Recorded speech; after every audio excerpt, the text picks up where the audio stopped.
சட்டமன்றத்தில் 9/12/2024 அன்று டங்ஸ்டனுக்கு எதிரான தீர்மானத்தை நானே கொண்டு வந்தேன். சிலர் இந்த பிரச்சனையில குறுக்கு சார் ஓட்டெல்லாம் முயற்சித்தாங்க.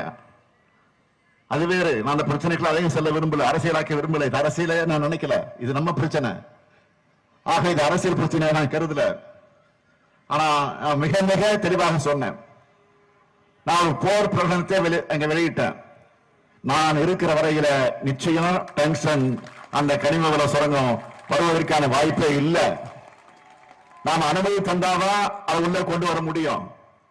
அதையே மீறி வந்தால் நிச்சயமாக நான் முதலமைச்சராக இருக்க மாட்டேன் என்று அழுத்த திருத்தமாக சட்டமன்றத்தில் பதிவு செஞ்சிருக்கிறேன். ஆக இதற்குரிய வாய்ப்பே நிச்சயம் இல்லை என்பதை தெளிவாக சொல்லி இருக்கிறேன். ஆகவே அதுல திட்டவட்டமாக இருக்கிறோம். இதுதான் இங்க முடிவுமே தெளிவாக எடுத்து சொன்னேன்.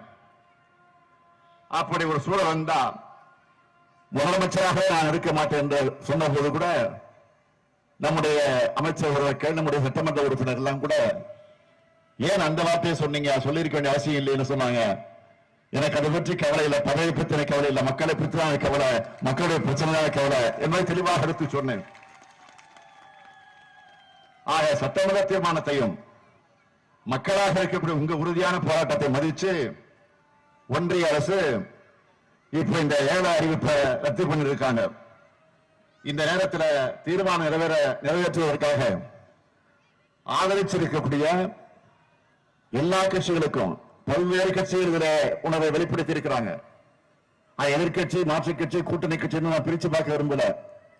எல்லா கட்சிகளுக்கும் உங்கள் சார்பாக, அதே போல இந்த பகுதியில் இருக்கக்கூடிய மக்களுக்கும் இந்த நேரத்தில் உங்களுடைய நன்றிய வணக்கத்தை நான் மீண்டும் மீண்டும் இந்த நேரத்தில் தெரிவித்துக் கொள்ள விரும்புகிறேன்.